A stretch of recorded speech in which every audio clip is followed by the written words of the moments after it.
Okay, magandang gabi pong muli sa ating lahat. Amen. So, are we blessed, mga kapatid? Salamat sa Diyos sa ating memory verses once again na nagpapaalala sa atin kung gaano tayo kapalad sa ating kalagayan na tayo po ay dinala ng Panginoon sa ating kasalukuyang kalagayan mula po sa pagiging alipin ng kasalanan at walang pag-asa. So, from the slavery of sin.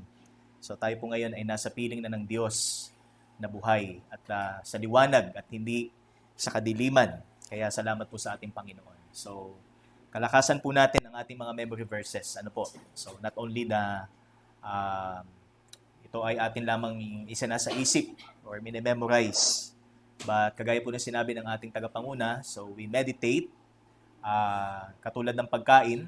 So, kung paano natin ginunguya ang pagkain, so ganun din po ang salita ng Diyos. So, kailangan natin ng meditation, which means ito po ay ninanamnam po natin at kinukuha ang sustansya ng ating kinakain sa spiritual nating buhay upang tayo ay tumibay at tayo po ay lumalim sa ating pagkakilala sa Panginoon. Kaya salamat po sa ating Diyos sa Kanyang kapurihan. Okay?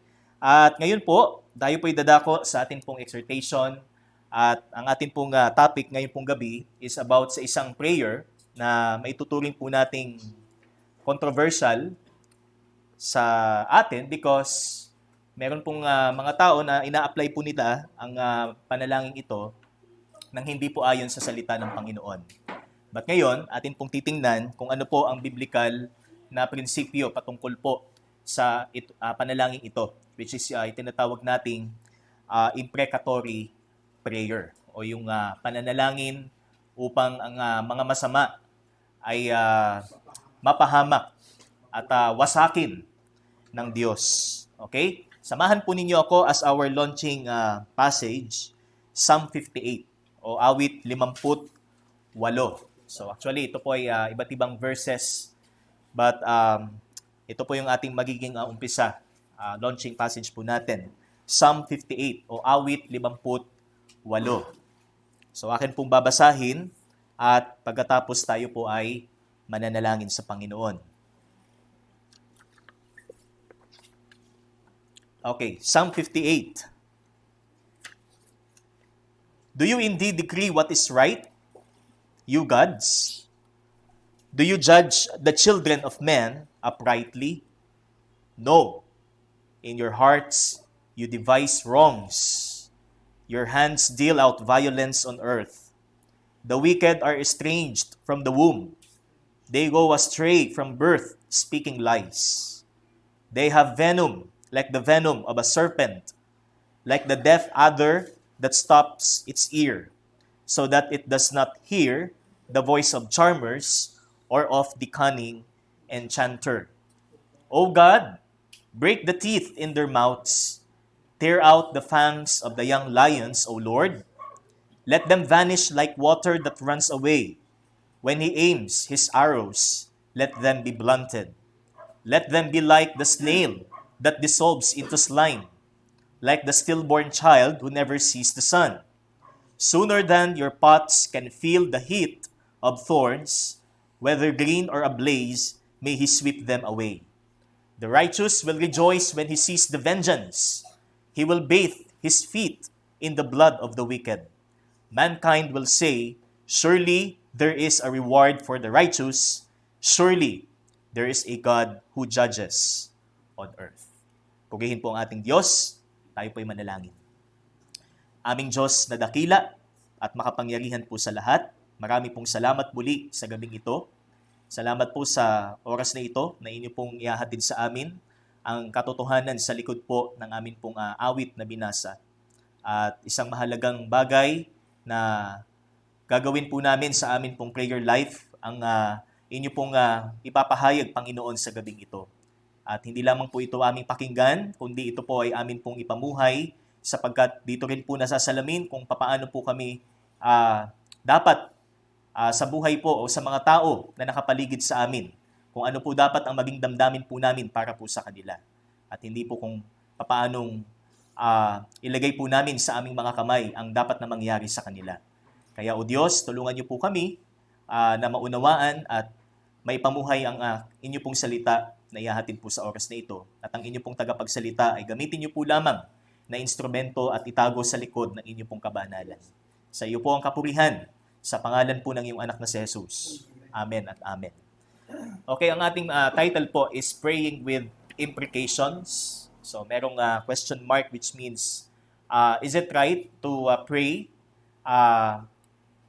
ng merong imprecation? Kasi kapag pinag-aralan po natin or tiningnan po natin sa diksyonaryo, ang ibig sabihin po ng imprecation is ito po ay merong negatibong implikasyon or meron po itong negatibong kahulugan. And kapag sinabi po nating imprecatory prayer, so it's some kind of ill-wishing sa mga tao na hindi natin gusto o sa mga taong hindi natin kasundo. Especially kung sila ay outside of Christ, kung sila ay sa labas ng Panginoon. So, kung matatandaan po natin, ay may ilang taon na pong nakakaraan na meron pong nagturo sa atin na ang imprecatory prayer daw po ay may karapatan lang pong gawin ng mga pastor. So, meron pong ganung katuruan na share po sa atin na ang imprecatory prayer daw po ay ang mga pastor lang daw po ang pwedeng gumawa. So, hindi daw po ang mga members o ang lahat ng mga Kristiyano. So, kung titingnan po natin sa biblical na lens, is tama ba yun? Yan. So, ito po yung ating makikita mamaya. And, how should we apply? So, itong bahaging ito ng kasulatan because makikita ho natin that nasa Biblia, yung tinatawag nating imprecatory psalms or imprecatory verses sa pamamagitan po ni Haring David. But here, hindi po natin agad-agad sabihin na, ibig sabihin pala, okay lang palang manalangin ng masama.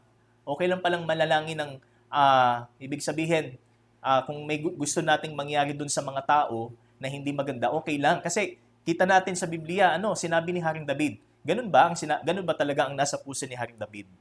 Ganun ba talaga ang gustong mangyari ni Haring David sa mga tao? So, para bang masyadong mabagsik o masyadong violente ang gustong mangyari po ni Haring David kung ating unang tingnan in the first place. Pero ngayon, sa atin pong pag-aaral, titingnan po natin ano ba talaga ang ibig sabihin ng tinatawag nating imprecatory prayer. Kaya first, as our first point, so we have the definition. So what is the definition of imprecatory prayer? So we have 3 points, mga kapatid, sa atin pong exhortation. And again, ang ibig sabihin po ng salitang imprecate or imprecation is to invoke evil upon curse. Okay? To invoke evil upon curse to one's enemies. So, wishing anything na makasasakit, harmful doon sa tao o doon sa kaaway. So, yun po yung ibig sabihin ng salitang imprecation. And here, makikita ho natin sa Psalms, mostly, yung tinatawag nating imprecatory Psalms na halos lahat po ay galing kay Haring David. So, meron din po si Asaph sa Book of Psalms and meron din pong isang anonymous na sumulat po ng isang imprecatory psalm. But majority ng lahat ng imprecatory psalms ay galing po kay Haring David. Pero ano nga ba ang katotohanan sa likod ng imprecatory psalms? Bakit sinabi ito ni Haring David na puksain ng Diyos ang mga taong ito? Bagamat kung titingnan po natin in the New Testament, parang meron itong hindi naman siya mabigat na conflict, pero parang conflicting doon sa principle na when it comes to prayer, isama din natin ang ating mga kaaway. Di ba? Ipanalangin din natin ang ating mga kaaway. Bless those who persecute you. Pagpalain natin ang mga umuusig sa atin. Hindi tayo magtanim ng galit. Pero bakit dito sa Old Testament ganon? So yun po yung ating titingnan ngayon, mga kapatid. Ano po? So, King David is the most notable psalmist in speaking imprecatory verses, but these verses do not mean prescribing every Christian to pray in a selfless and sinful outburst of bad temper or as a personal vengeance. So hindi po nangangahulugan na si Haring David po ay galit habang ipinapanalangin niya ito o habang umaawit siya dito, habang binibigkas niya ito. Hindi ho siya galit. Kaya mali ho yung halimbawa, galit ka dun sa tao dahil may sinasabing imprecatory prayer, ipagdadasal mo o ipapanalangin mong may mangyaring masama dun sa taong yon kasi galit ka. Kasi hindi mo siya gusto. And you wish something bad doon sa taong yon. So, hindi ganon. Okay? Kaya ito po yung makikita natin. It's not a selfless and sinful outburst of bad temper or as a personal vengeance. Kristiyano ako. Yan, nasa Panginoon ako. So, kumbaga, pinagmamalaki mong Kristiyano ka, kaya pwede mong ipanalangin ito doon sa mga taong hindi mo kasundo. Yan, dahil nasa panig ka ng Panginoon. So, hindi po ganon ang makikita ho natin dyan. Kaya meron po tayong dalawang mahalagang bagay under ho dito sa ating first point. There are two important things to remember when we read this portion of the book of Psalms. This portion of Scripture, remember brothers and sisters, hindi lang porket binabasa ho natin ang Biblia ay agad-agad sasabihin natin, applicable to. Ito, applicable ito. Kahit kung titingnan natin, sabi nga, based on the interpretation, ways of interpretation, hindi pala siya dapat ilapat sa atin. Because first, the setting. We have to consider the setting kung kailan ito nangyari, kung ano yung background ng imprecatory psalm na ito. Okay? Kaya first, ang ating makikita dyan is that Psalms are ancient poetry. So, hindi po ibig sabihin, everything na mababasa po natin sa Biblia, yayakapin natin agad-agad, sabihin natin siya ay applicable sa atin. Meron kasing portion ng Biblia na ito ay tinatawag nating nagsasalaysay kung ano ba ang totoong nangyari in the past. So, yan po yung madalas nating mababasa sa Old Testament. Ano po? So, narrative. Hindi po ibig sabihin, halimbawa, may nabasa po tayo about polygamy. Sinasabi ng Biblia, okay lang na mag-asawa ng marami. Hindi porket may nabasa tayong may nagpatiwakal sa katauhan ni Judas Iscariote, okay lang ding magpatiwakal at ligtas ang magpatiwakal. So, hindi po ganun ang ating interpretation na ilalapat dito po sa bahaging ito ng banal na kasulatan. So, when we read the imprecatory Psalms, first, we should consider that these are ancient poetry. And this poetry are Hebraic poetry. Okay? Hindi po ito basta poetry lang. Ito ay Hebrew poetry. Ito ay lapat doon sa kanilang kasaysayan. Ito ay lapat sa kanilang kultura. Hindi natin pwedeng ilapat ang kultura ng kasalukuyan sa kultura na nangyari thousands of years ago. Kaya ating titingnan, ang sabi dyan, first, ang background. Kung ano po itong psalm na atin pong binasa. So, Psalm 58, okay? So, makikita natin that this is a psalm of lament and it decries injustice practiced by the community rulers during the time of King David.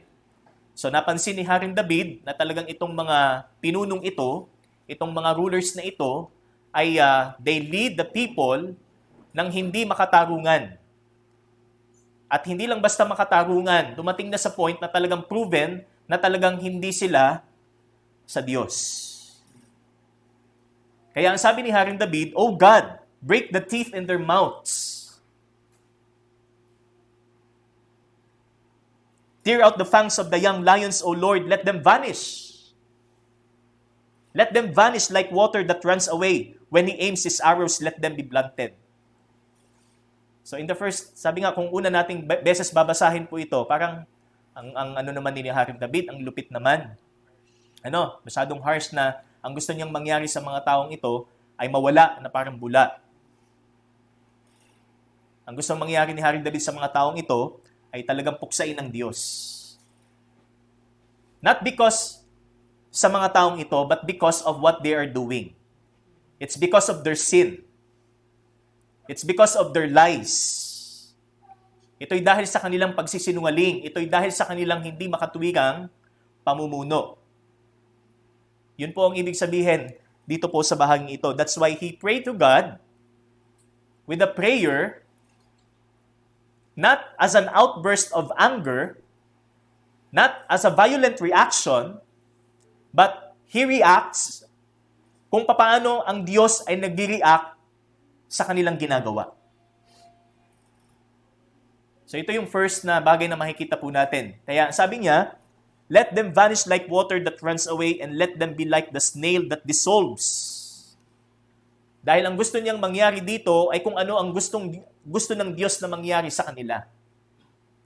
What God demands and what God desires for sin, sabi nga, para sa kasalanan, kung ano ang dapat natanggapin ng isang tao na nananatili sa kasalanan, ito din ang gustong mangyari ni Haring David.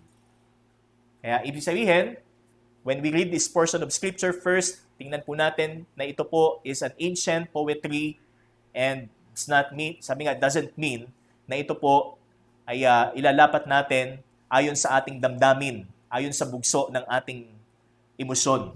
Na kapag may kinasasamaan tayo ng loob, ang sasabihin natin sa panalangin natin, Panginoon, tapos i-apply natin itong imprecatory psalm, sasabihin din natin sa prayer, Panginoon, burahin nyo na itong mga taong ito sa buhay ko.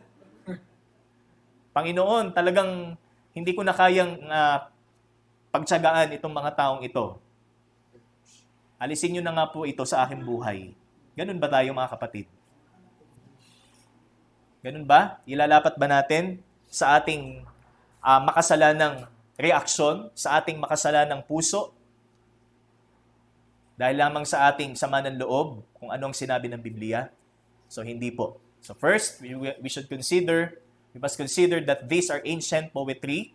Okay? And number two, God is holy. Ang kabanalan ng Diyos. If we remember the holiness of God, He is transcendentally separate, and His hatred of every evil thing must be the primary factor in praying for God's enemies. Not our hatred, not our personal vengeance, not our personal motive, evil, which is sabi nga, evil, para dun sa tao, ang magiging factor para sabihin natin kung anong gusto nating mangyari dun sa kaaway natin, but kung ano ang nais ng Diyos. Yan po ang ating makikita, the holiness of God. And the more we see the greatness of God, the more we hate the perverseness and wickedness of sin. Kung mas nakikita natin ang kasamaan ng kasalanan, ang pagiging mapaminsala ng kasalanan sa buhay ng ating kapwa at maging sa atin, yan ay dahil mas nakikita natin ang Diyos kung sino siya, na siya ay Diyos na banal, na siya ay Diyos na lubhang nabubuhi sa kasalanan. Kaya hindi po yung personal vengeance or outburst. Ito pong prayer na ito ni Haring David. Kundi ito po ay tanda ng kanyang pagkilala sa kabanalan ng Diyos, sa hustisya ng Diyos na igawad para sa mga kaaway niya. So hindi po dito natin makikita sa lahat ng imprecatory psalms na binanggit po dito ni Haring David na ito ay kanyang mga personal na kaaway. Ang makikita lang po natin dyan is ito ho ay mga kaaway ng Diyos. These are enemies of God, not the personal enemies of King David. So, again, there are two things to remember when we read the imprecatory psalms para mas maintindihan po natin kung ano ba talaga ang implikasyon or ang katotohanan sa likod po ng tinatawag nating imprecatory prayer. Okay? So, number two, tingnan po natin, what are the implications of imprecatory prayer? So, not only the definition ang dapat nating malaman about imprecatory prayer, number two is what are the implications? Ano ba ang implikasyon ng tinatawag po nating imprecatory prayer? So, there are four important principles na dapat po nating malaman regarding po dito. First, imprecatory prayers are not to be viewed as expressions of man's sinful desire for vengeance on his enemies or getting even for what they did. So hindi po ibig sabihin na ang panalangin imprecatory ay expression ng isang tao ayon sa kanyang kalikasang makasalanan bilang paghihiganti sa kanyang mga kaaway. Para maging amanos, kumbaga, doon sa ginawa sa kanya. Kung ano yung ginawa sa kanyang masama, gusto niyang ibalik sa kanya sa pamamagitan ng imprecatory prayer. Kaya sabi dyan, getting even for what they did. Remember, kung titingnan po natin in the New Testament, in the book of Galatians, Paul, ano po ang sabi niya sa mga taong nangangaral ng ibang gospel?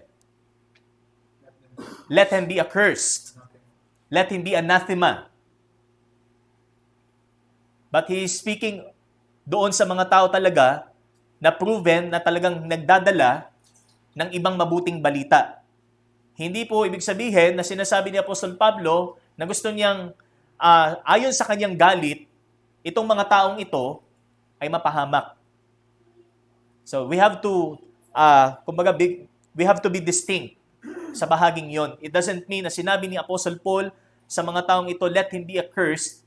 It's because of his personal temper, outburst, emotionally, but based on the truth, na ang Diyos ay namumuhi sa mga taong hindi sa Kanya.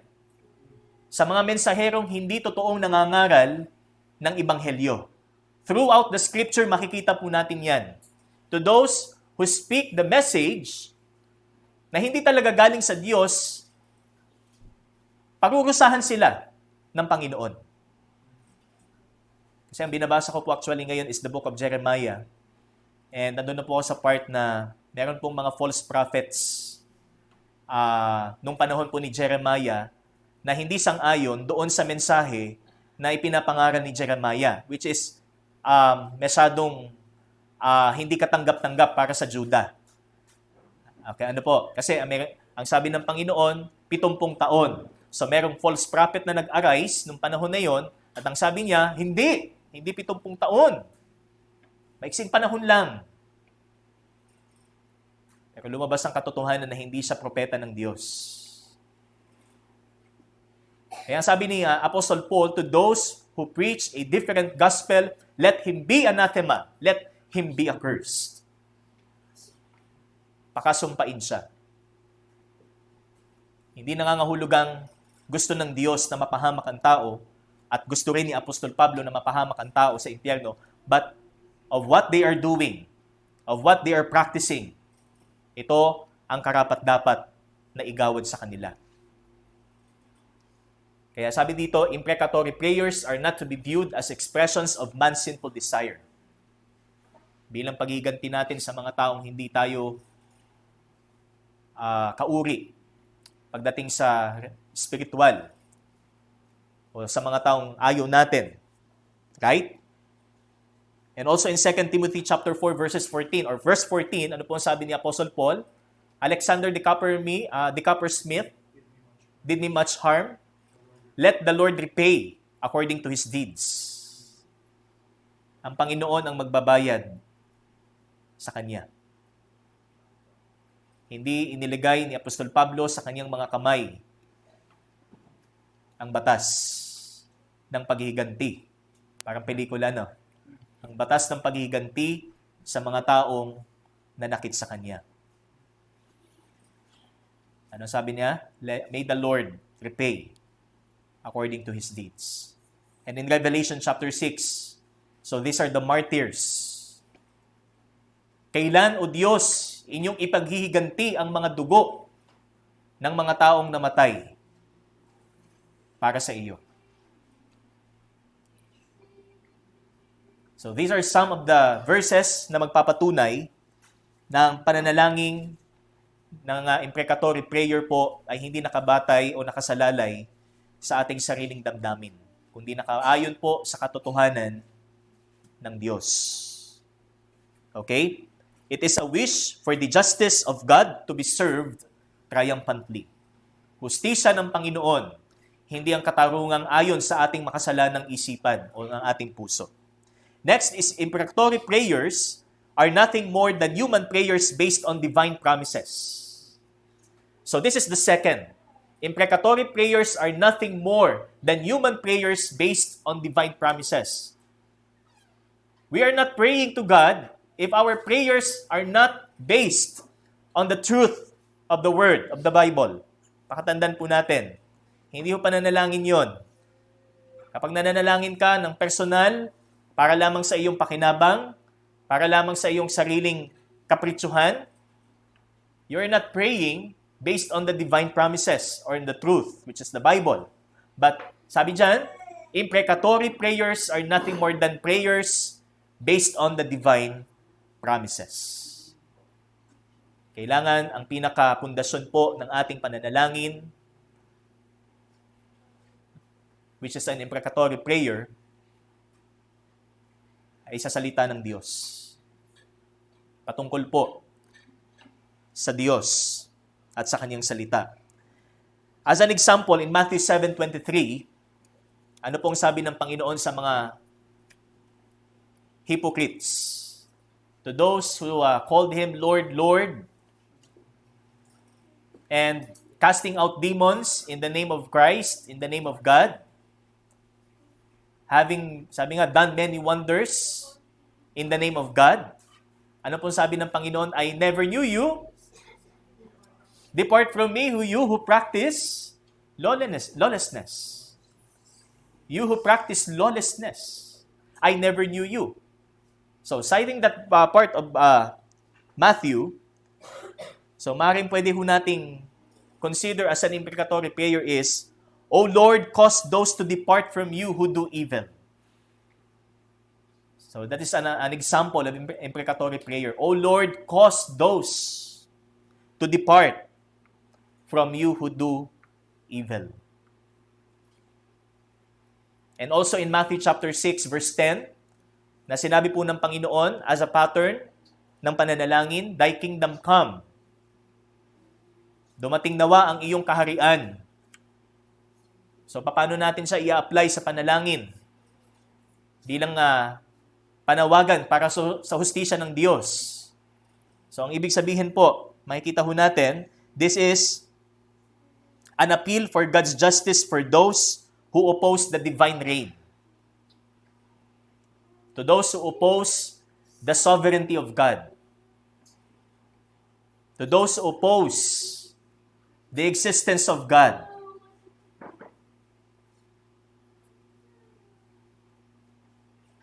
Let thy kingdom come. Let the justice of God upon them.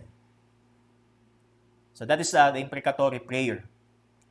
Na ang katarungan ng Diyos ang manaig sa mga taong tahasang hindi sumusunod sa Diyos. Sa mga taong hindi naniniwala sa Diyos. Okay? And next, imprecatory prayers are expressions of zeal for the righteousness of God, the honor of God, the reputation of God, and the triumph of God's kingdom. So ito po ay panalangin na nagpapakita ng ating alab para sa katuwiran ng Diyos, sa karangalan ng Diyos, sa reputasyon ng Diyos, at sa tagumpay ng kaharian ng Diyos. So that is an imprecatory prayer. It's not zeal for men's damnation,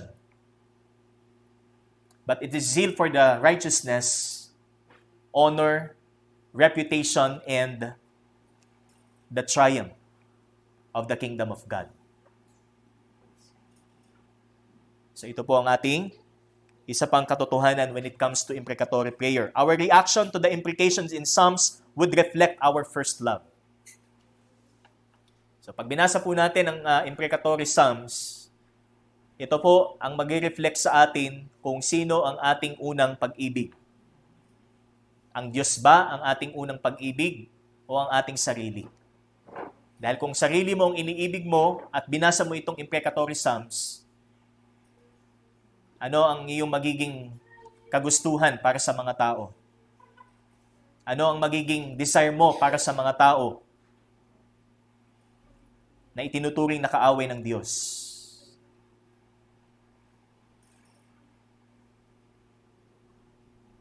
Ano po? Kaya tingnan po natin mabuti. These are expressions of zeal for God, for the revelation of God's nature. It should be an avenue for the proclamation of the gospel. Okay? Hindi po ito avenue para publicly maipakita natin yung ating sentimiento. Nagalit tayo dun sa mga tao. Dala ng ating sariling galit at hindi ng pagkakilala natin sa Diyos. And letter D, imprecatory prayers come only after the extended efforts on the part of the psalmist to call the enemies of God to repentance. So hindi po agad-agad na sinabi ni Haring David sa kanyang panalangin, Panginoon, puksain niyo po ang mga taong ito, na hindi niya muna ginawa sa mga taong ito ang kanyang tungkulin bilang hari. Na ipakilala niya ang kanyang sarili hindi lang bilang hari, kundi bilang lingkod ng Diyos. At ipakilala niya sa mga taong ito kung sino ang Diyos na nagluklok sa kanya bilang hari. Kaya mga kapatid, ano ang nauuna sa atin? Bugso ng ating damdamin o ang ating pag-ibig, bunga ng ating pagkakilala sa Diyos? Yan po ang lalabas sa ating mga panalangin. Ito po ang magiging outcome ng ating prayer life. Kung ang tingin natin sa mga tao ay karapat-dapat sa impyerno, ayon sa ating measurement, ayon sa ating standard, at tila bagay tayo ang mas worthy na pumasok sa langit. Ito ang panalangin nakakapangilabot, sapagkat inilalagay natin sa ating kamay ang dapat ay sa Diyos.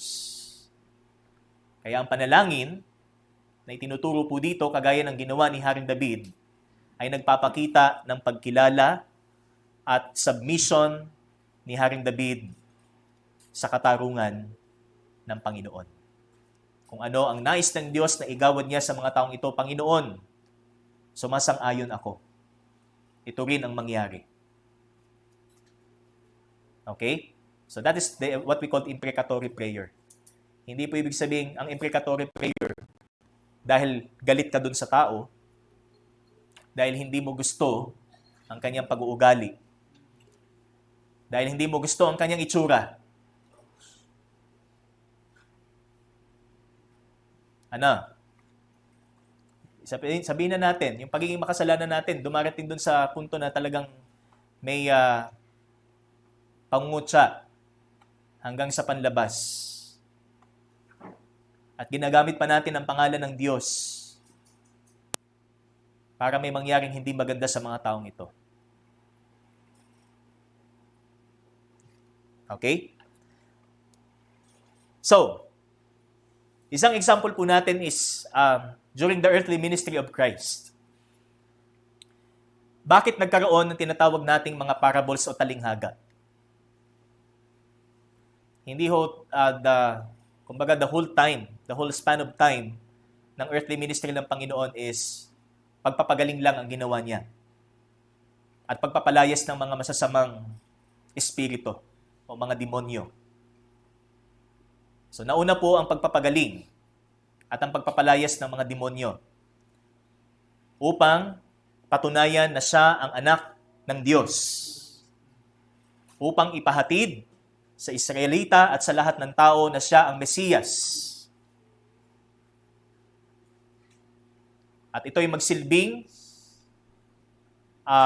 depensa, or hindi yung depensa, kundi ito po ay isang matibay na ebidensya laban sa pinaniniwalaan ng mga Pariseyo at ng mga Saduseyo. Pero dumating sa punto ng kanyang earthly ministry na ang ginawitan po ng Panginoon ay mga talinghaga. What is the purpose of having parables? To serve as a judgment to those who do not believe Him. Upang ito'y magsilbing hatol, a pronouncement of the judgment of God para dun sa mga taong tahasang hindi naniniwala sa Kanya. It's not only telling a story na naglalaman ng isang katotohanan espiritual, okay? Para dun sa mga taong nakakarinig But later on, they come to know Christ. But it also serves as a pronouncement of judgment para sa mga taong hindi naniniwala sa Panginoon. Kaya hindi po porket sinabi ng banal na kasulatan that the Lord is a long-suffering God, that the Lord is patient. Hindi ho ibig sabihin na tolerance ang ginagawa ng Panginoon sa kung paano natin tingnan ito. Sa kung paano natin kilalanin ang kanyang pagiging pasensyoso at ang kanyang pagiging long-suffering. Darating ang panahon that He will judge those who do not believe Him. He will judge those who speak, sabi nga, na hindi sila sa Diyos.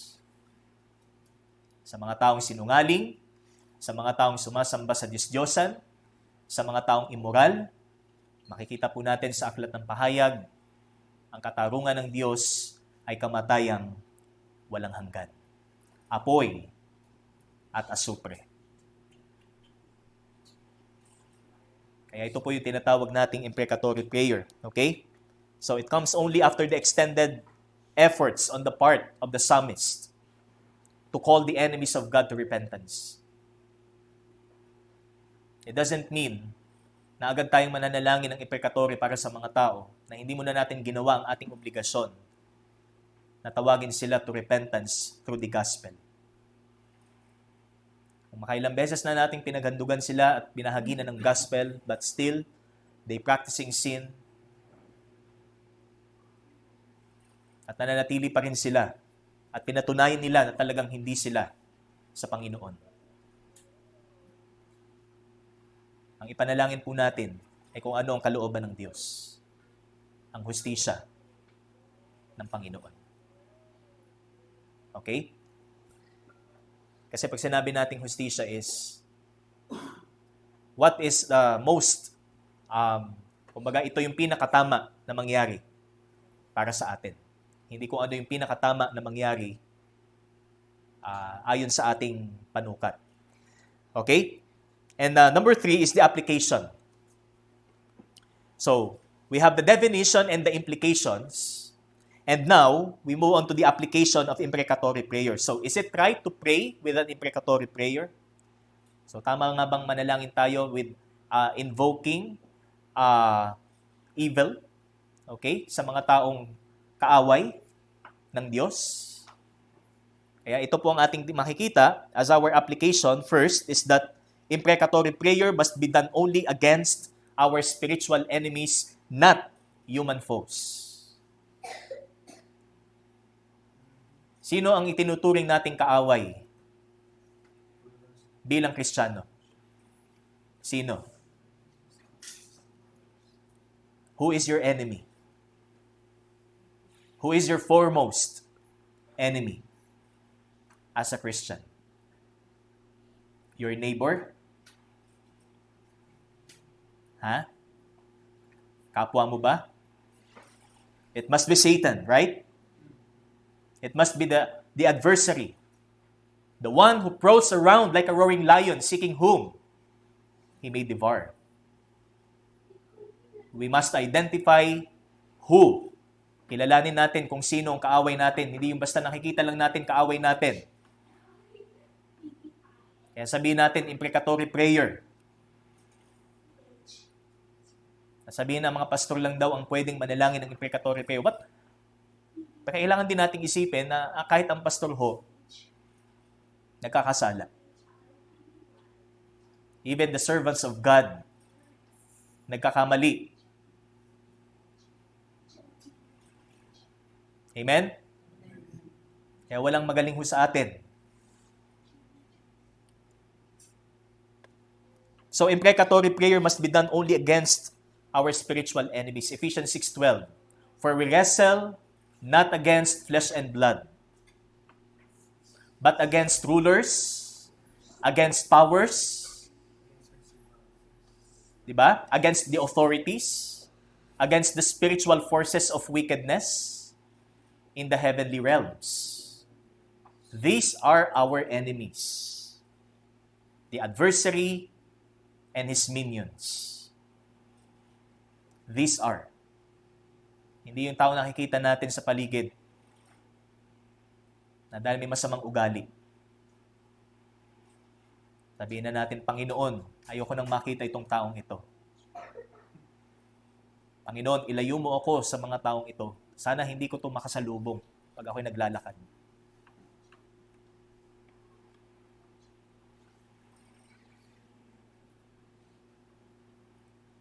Naramdaman ba natin yan, mga kapatid, sa buhay natin, sa experience natin, na hindi naman natin maiwasan na makasalubong natin. So ano yung unang nararamdaman po natin para sa kanila?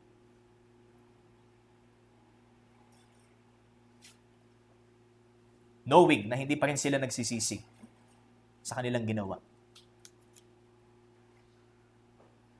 So nandun yung panganib na baka maging katulad po natin ng iba na ginagamit ang banal na kasulatan para maging support sa kanilang makasalanang damdamin at reaksyon. Also, imprecatory prayer must be done according to God's will. So, hindi natin pwedeng gawin ang imprecatory prayer labas sa kalooban ng Diyos. What is the will of God about this? In Luke chapter 6, tingnan po natin. In Luke chapter 6, verse 27 and 28. But I say to you who hear, love your enemies. Do good to those who hate you. Bless those who curse you. And pray for those who abuse you. Love your enemies. Mahalin mo ang iyong kaaway.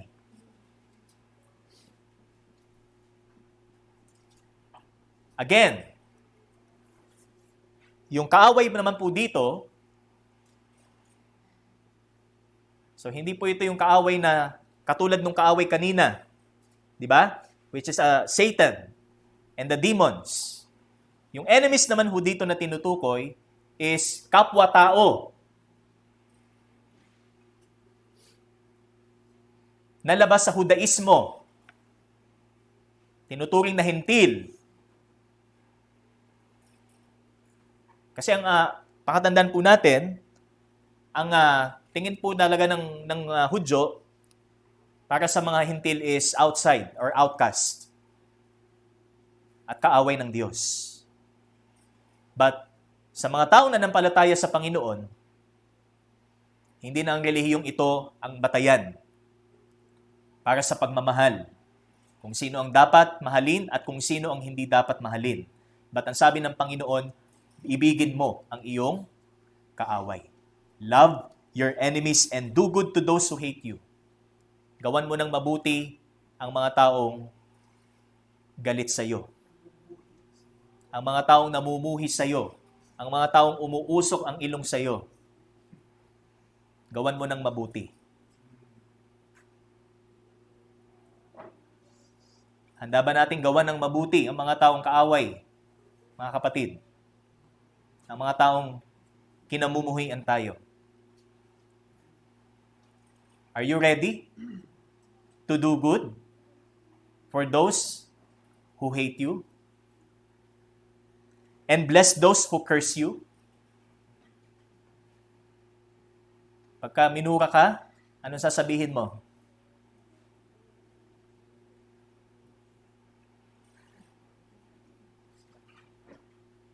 Nakita natin sa social media, 'di ba, pagka talagang intense na yung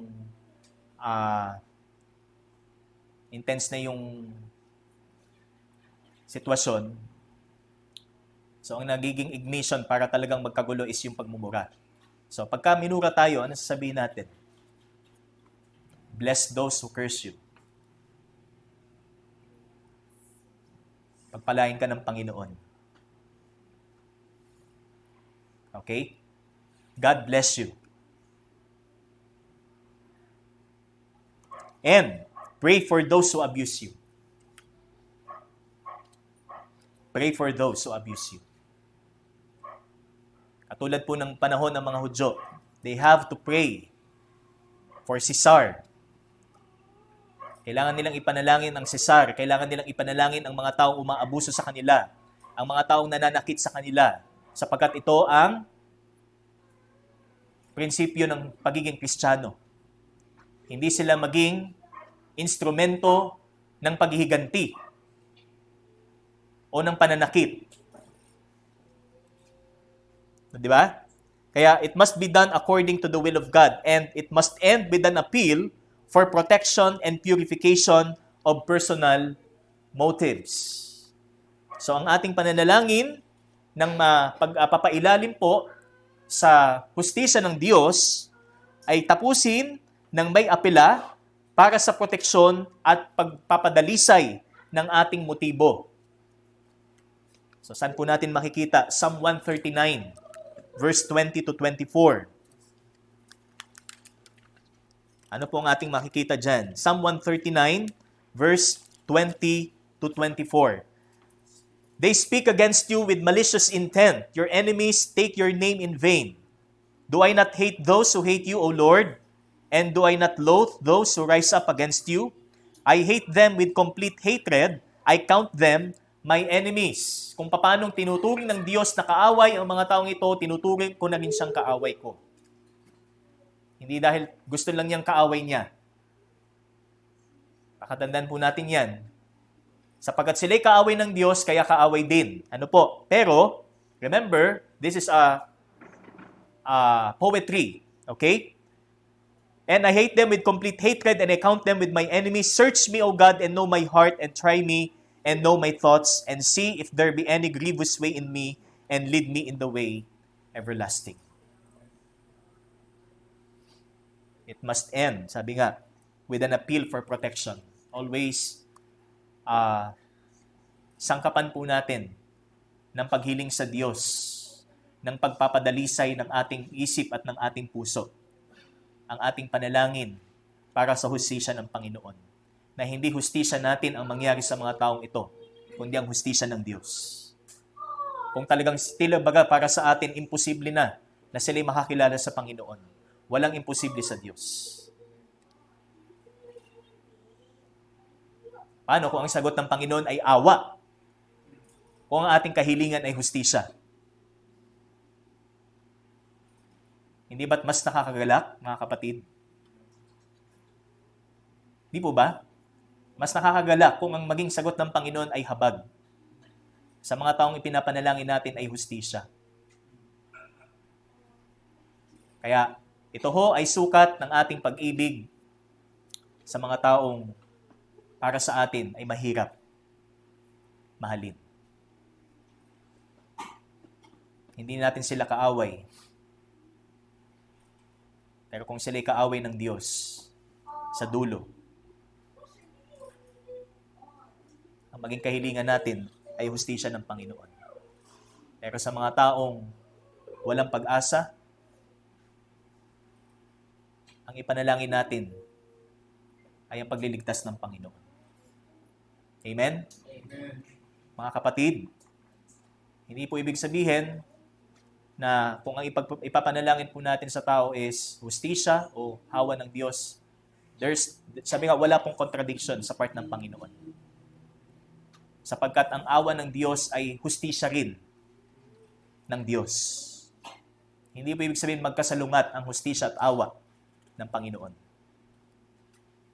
Remember in the book of Romans na ang Diyos ay hindi lamang Diyos na matuwid. Siya rin ay Diyos na nagpapamatuwid sa mga taong nananampalataya sa Kanya. Okay? So as our concluding thought, putting implications in our prayer must lead us to compassion for the eternal destiny of our enemies and the removal of bitterness and anger from our hearts. So, hindi po ibig sabihin na babanggitin natin sa panalangin may mangyaring masama sa mga taong ito, kaya imprecatory prayer, pero kailangan maging maliwanag sa atin, ang ibig sabihin ng imprecatory prayer is let the justice of God be served. Okay? Sa kasalanang ito. Pero hindi ibig sabihin na sa ating panloob, ang gusto nating mangyari ay kapahamakan, kundi ang kaligtasan. At walang halong puot at pagkapaitan sa ating mga puso. And to end this exhortation, basahin ko po ang Psalm chapter 12, verse 17 to 21. Repay no one evil for evil, but give thought to do what is honorable in the sight of God. If possible, so far as it depends on you, live peaceably with all. Beloved, never avenge yourselves, but leave it to the wrath of God, for it is written, Vengeance is mine, I will repay, says the Lord. To the contrary, if your enemy is hungry, feed him. If your enemy is thirsty, give him something to drink, for by so doing, you will heap burning coals on his head. Do not be overcome by evil, but overcome evil with good. Daigin ng mabuti ang masama. Huwag tayong magpadaig sa ating galit o bugso ng damdamin sa mga taong kaaway o sa mga kaaway natin. Na kahit man ituring tayong kaaway, bilang tayo niligtas ng Panginoon, mahalin po natin at ipakita natin ang kabutihang tinanggap natin mula sa Panginoon. That's the very important thing na dapat nating isipin when we pray an imprecatory prayer. Na hindi po ibig sabihin na ang imprecatory prayer is ilalagay natin sa ating sarili kung ano ang gusto ng nating mangyari. Ano po? Nag-iilwis tayo sa mga taong hindi natin gusto, but kung ano ang kalooban ng Diyos. At kung ano ang plano ng Diyos para sa kanila. Tayo po'y manalangin. Salamat po, Panginoon, sa inyo pong salita. Salamat po sa reminder na hindi po kami maging galit sa amin pong kapwa. Bagamat sa amin pong makasalan ng katawan, sumasagi pa rin sa aming isipan at sa aming damdamin. Ang ganitong damdamin, ang ganitong pakiramdam. Subalit, ito po ay kasalanan, O Diyos. Kaya, sa paghahangad po namin, para sa iyong katarungan at sa inyo pong habag, ay sumusunod lamang po kami, Panginoon, sa iyo. At kami po ay nagpapailalim lamang po dito. At hindi lamang po sa amin pong pananalangin ay maging hayag ang amin pong pagsunod sa katotohanan kung paano po namin dapat ipanalangin ang mga taong ito.